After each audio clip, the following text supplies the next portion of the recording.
Updating your legal name with your bank is an important process to ensure all your accounts and documents are accurate. Here is a straightforward guide to help you update your name at Hesston State Bank.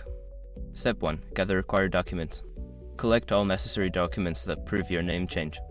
This may include a marriage certificate, divorce decree, or court order. Step 2. Visit the bank. Don't continue before doing this.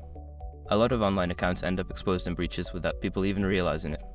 Use SROG to constantly monitor your email and accounts and get alerted immediately if your information gets leaked online.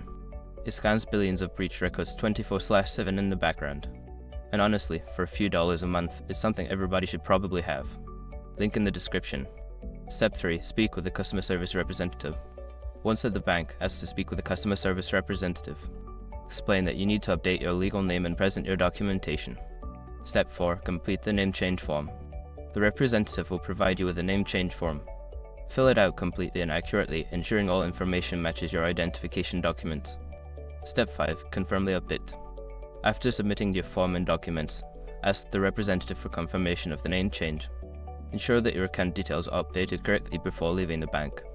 By following these steps, you can efficiently update your legal name with Hesston State Bank. Always keep a copy of your documents for your records.